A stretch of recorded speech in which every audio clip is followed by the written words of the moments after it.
Bienvenidos y bienvenidas a Enclave Política. En Colombia, la ola de violencia ya asusta y llama la atención de la Organización de las Naciones Unidas, de la ONU. El jefe de la misión de verificación de ese organismo mundial, Carlos Ruiz Messiu, solicitó al gobierno de Iván Duque investigar a fondo la masacre en Puerto Leguízamo, donde se asesinó a 11 personas desarmadas. Y en lo que va del año, quizás incluso ahora que se emite este programa, podría ocurrir otro crimen. Ya son 52 líderes sociales asesinados. ¿No constituye esto ya un genocidio? ¿De qué manera esto va a incidir, a afectar o a modificar el comportamiento electoral de los colombianos en las elecciones del 29 de mayo? De esto queremos conversar con la consultora política y analista Marta Hernández. Marta, qué gusto tenerla acá. ¿Cómo está? Un gusto. Gracias por la invitación, Orlando. ¿Cómo se siente una ciudadana colombiana frente a lo que pasa en Colombia y que parecería que no pasa nada en los medios? Porque se asesina a 52 líderes sociales, hay más de 20 masacres en lo que va del año y parece que no pasa nada. Claro que sí, Orlando, como tú dices, la violencia se ha agudizado porque, como bien sabemos, hay otros grupos al margen de la ley. El acuerdo de paz en Colombia fue con la guerrilla de las FARC y quedan otros actores del conflicto interno armado. Tenemos que tener en cuenta que son muchos los actores del conflicto. Por un lado, las disidencias de las FARC, en sus subconjuntos, por otro lado la guerrilla del Ejército de Liberación Nacional, que está muy fuerte y con la cual la Conferencia Episcopal y la Iglesia ha querido hacer durante varios años acercamientos, ¿no? Por otro lado están los paramilitares, más vigentes que nunca, y son los que generan este tipo de violencia en este momento. Y bueno, obviamente las fuerzas militares también, al tratar de intervenir también lo que es el narcotráfico, pues se generan estas masacres donde hay confusiones, ¿no? Pero si esto ocurre, ¿por qué no hay tanto escándalo? ¿Por qué hasta ahora, por ejemplo, Colombia no es mirada con la lupa que normalmente se ve a otros países? ¿Qué es lo que le hace característico particular esta situación a Colombia? Es que al parecer a nivel internacional está la idea de que con el gobierno de Juan Manuel Santos se firmó el acuerdo de paz hace varios años, y como da la impresión como que la guerrilla de las FARC era la única que había, que se desarmaron, que se reinsertaron a la vida civil, que crearon partido político, que tienen algunas curules, y pues obviamente sigue latente la violencia. En ese sentido, se comprueba que no solo la guerrilla era la que generaba la violencia en Colombia. Claro. Pero entonces ahora, en este panorama, ¿cómo se inserta esto en el panorama electoral? ¿De qué manera los estrategas comienzan a trabajar alrededor de un hecho que es normal aparentemente, pero que sí incide en el comportamiento electoral? Es decir, no es lo mismo salir a hacer una marcha, una caravana en un sector poblado, rural, con las normas tradicionales que con una amenaza de muerte. Claro que sí, para todo el gremio, digamos, toda la industria, la consultoría política, todos los asesores que están en el país, pues obviamente se complejiza hacer las campañas en tierra, las campañas en territorio, porque como usted sabe, Colombia es un territorio bastante montañoso que hace grande, montañoso, sí, muy extenso, donde hay pues obviamente la guerra contra el narcotráfico, los cultivos de drogas, la persecución del ejército, desmantelamiento de los laboratorios. Entonces, en ese sentido, hay muchas regiones donde la prensa es hostigada en temas de elecciones, sí, los mismos candidatos son hostigados por las distintas fuerzas en conflicto. Como que tienen que pactar con ellos para poder hacer campaña, sí, porque si no, no los dejan, los pueden asesinar, los pueden secuestrar, en definitiva no les dejan hacer la campaña. Y hay muchos lugares donde la Registraduría Nacional del Estado Civil debe sacar las urnas con helicóptero, porque por tierra los grupos armados no lo permiten. Así es. Pero entonces, si es que esta es la realidad, ¿cómo se plantea una campaña, un candidato, bien sea para el Senado, bien sea para la legislatura o para la presidencia? ¿Cómo se mueve esa lógica? Bueno, por un lado, en sus planes, programas y proyectos de campaña, pues obviamente el tema de la seguridad es de los más importantes en el país, ¿no? Seguido el tema de corrupción, pobreza, inflación, desigualdad, sí, bueno, como compartimos las mismas problemáticas de nuestros países hermanos de Latinoamérica. Con prioridades distintas, dependiendo de la coyuntura también, sí. Claro, con prioridades distintas, pero pues obviamente en Colombia, como hemos visto con las distintas organizaciones internacionales, siguen vigentes los asesinatos a líderes sociales, la persecución a las comunidades indígenas, a las negritudes, a las comunidades afro, y pues obviamente eso tiene que ver mucho por la pelea del negocio de la minería ilegal.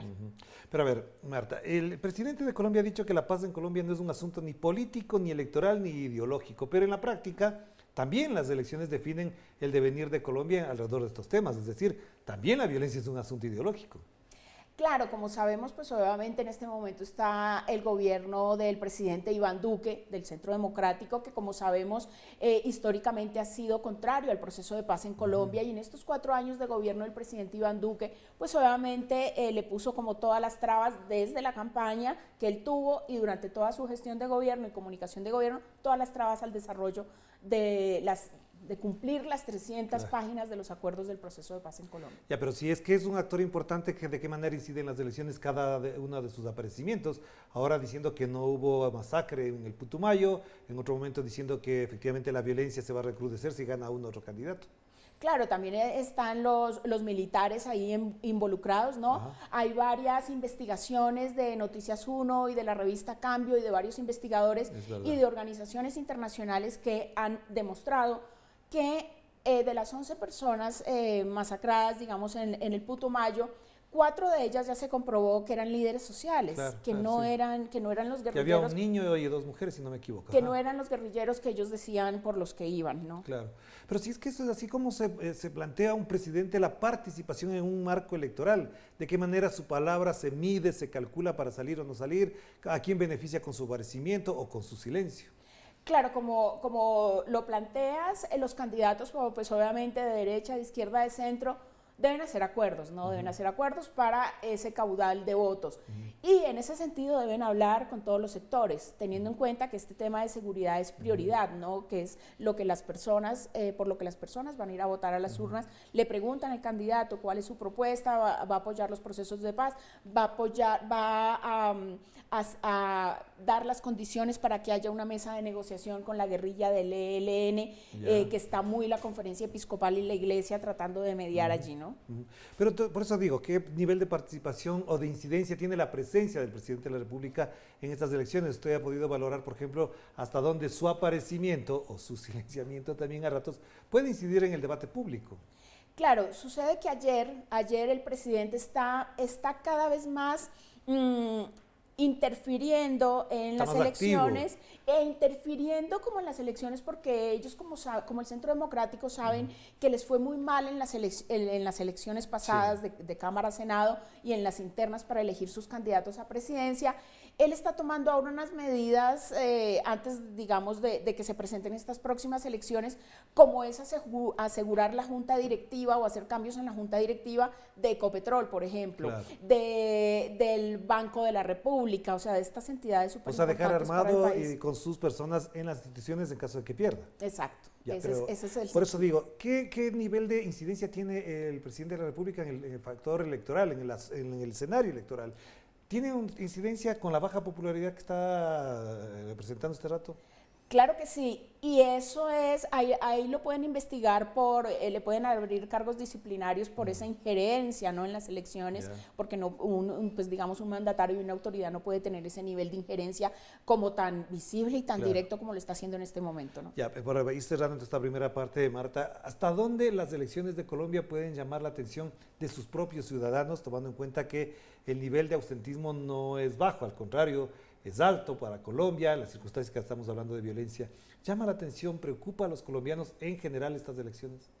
Sí, hay un movimiento muy fuerte. Como ustedes saben, en Colombia el voto no es obligatorio. Sí, en Colombia generalmente, históricamente, votan las personas adultas mayores.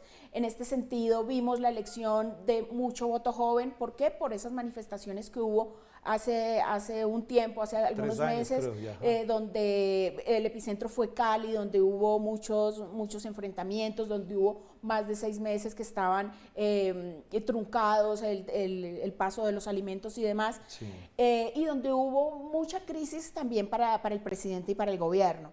En ese sentido, pues obviamente lo que le pedíamos o lo que se le pedía desde la consultoría política a los jóvenes, a las mujeres, a los líderes sociales, a las minorías, era que se organizaran y salieran a votar masivamente, porque en Colombia, por los niveles de corrupción históricos en la política, hay altos índices de abstencionismo y además porque el voto no es obligatorio. Claro. Entonces, en estas elecciones pasadas para Cámara, Senado y las internas de sus candidatos presidenciales, aumentó un 5% Sí. la votación en general. Hagamos la primera pausa, Marta, y enseguida volvamos con lo que efectivamente ya constituye un panorama electoral intenso, activo, que se modifica, que se resignifica también, según incluso los participantes y los discursos que tienen en su relato político los candidatos. Vamos a la pausa.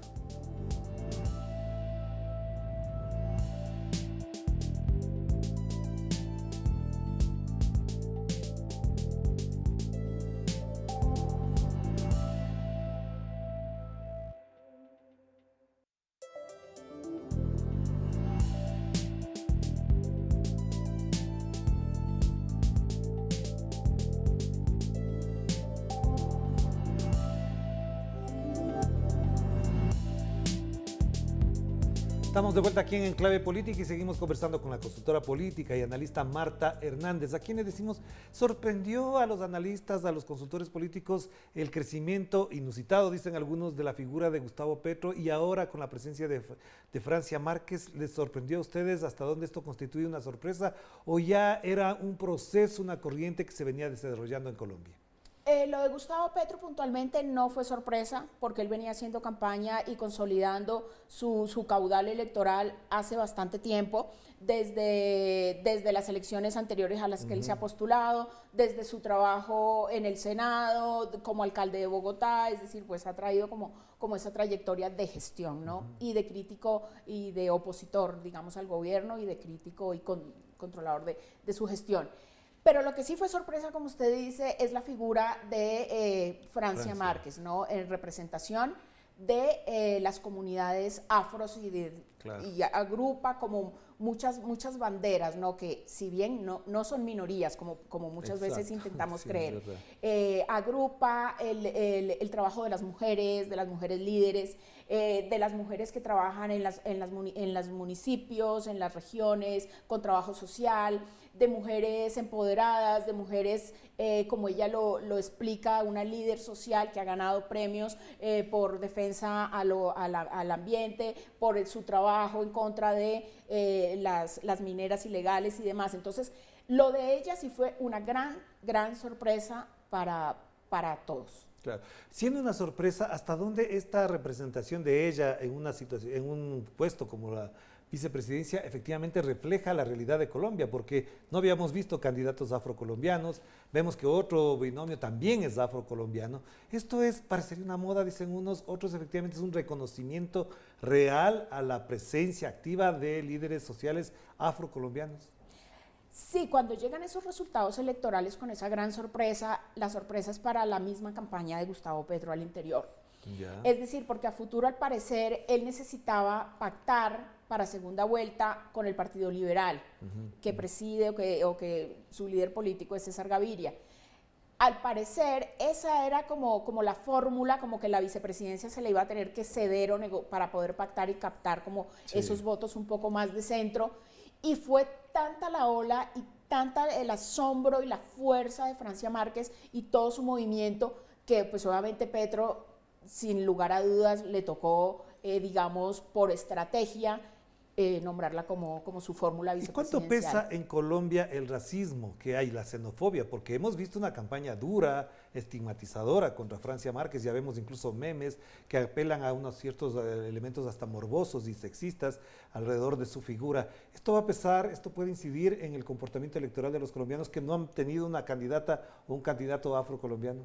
Sí, eso que tú planteas obviamente para el país es una vergüenza internacional que haya esa estigmatización a la mujer afro, a las comunidades, al trabajo social, a la defensa por el medio ambiente y los páramos. Y ella trae un planteamiento muy interesante que lo ha trabajado desde muchísimos años. Y toda la tensión mediática, digamos, opositora, ha sido muy dura con ella, con palabras que ella ha dicho, que son palabras que se usan en las comunidades indígenas. En la jerga popular, además, normalmente, sí. Claro, y que la Real Academia de la Lengua Española también las tiene aprobadas, pero también un poco como la ignorancia del país, de la gente denominada, en Colombia hay un sector de la población denominada la gente de bien. Acá también, en el Ecuador se habla de los quiteños de bien. Entonces, la gente de bien... Que además son prohispánicos. Desconocen bastante lo que es la cultura también afro, lo que es nuestra cultura colombiana, que pues obviamente más del 50% de la población es afro. Claro, pero entonces, si es que esto es así, ¿hasta dónde, por ejemplo, cosas como las que criticó ella? Ella dijo, por ejemplo, que el presidente Iván Duque le gustaría tenerla más de empleada doméstica de candidata a la vicepresidencia. Esto, por ejemplo, ¿qué refleja en la cultura política de Colombia?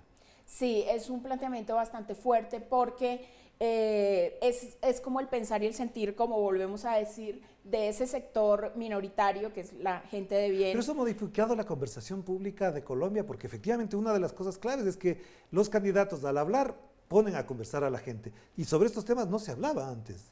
Claro que sí, Francia Márquez y ese ataque que ella ha tenido directamente de la oposición puso todos estos temas de racismo, de violencia a la mujer, de violencia sutil, de violencia en la política, de agresiones, digamos, no verbales, de los tratos, de las palabras que se utilizan. Entonces, en ese sentido, ella está teniendo una relevancia internacional donde varios medios internacionales de renombre destacan como la labor de ella como líder social y como candidata. Claro, Marta, ahora sí me gustaría conversar o reflexionar alrededor de las otras dos figuras, Sergio Fajardo y Federico Gutiérrez. Estos dos candidatos parecería que están a la cola del debate público que genera Gustavo Petro o que genera Francia Márquez. ¿Hasta dónde ellos se pueden instalar, posicionar de mejor manera sin apelar a lo que la candidatura que lidera las elecciones plantea cada día?